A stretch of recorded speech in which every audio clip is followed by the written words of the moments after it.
วัสดีครับวันนี้นะครับเราจะมาสาธิตเครื่องบิน A380 3 Channel นะฮะในรุ่น XK A120 นะครับก็หลายคนนะครับสอบถามว่ารุ่นนี้มันสามารถที่จะวิ่งขึ้นจากพื้นได้ไหมนะครับแล้วก็ล่อนลงวิ่งขึ้น Take off แบบเครื่องบินจริงๆแล้วก็สามารถล่อนลงได้ไหมนะครับ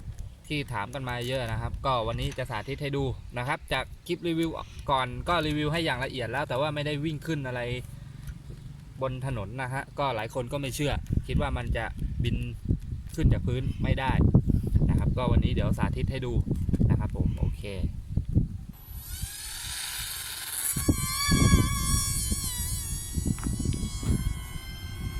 ครับอันนี้ก็วิ่งขึ้นจากพื้นนะฮะลมก็ค่อนข้างแรงแต่ว่าบินได้อยู่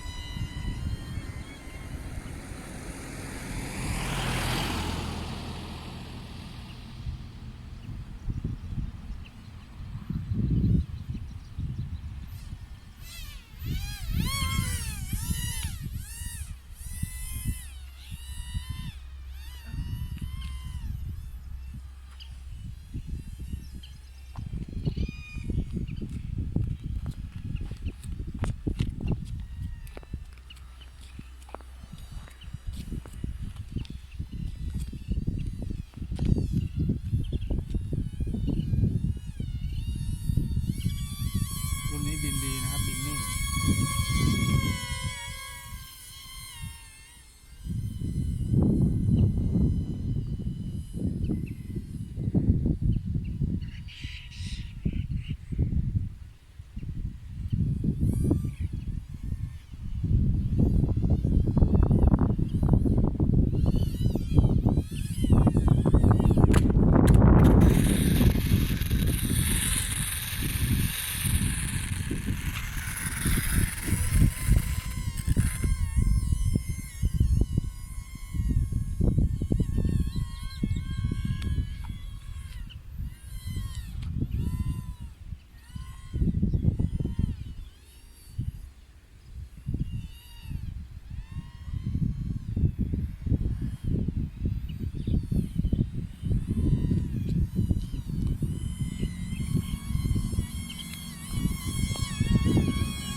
รถมา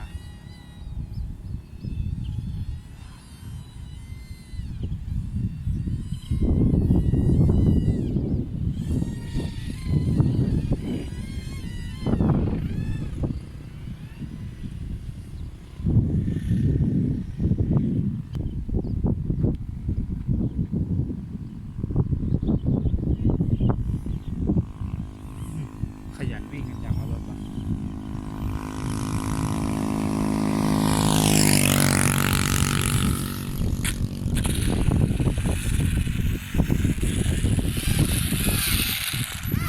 โอเคนะครับก็จบไปนะสำหรับรีวิวนะครับครั้งนี้โอเคครับผม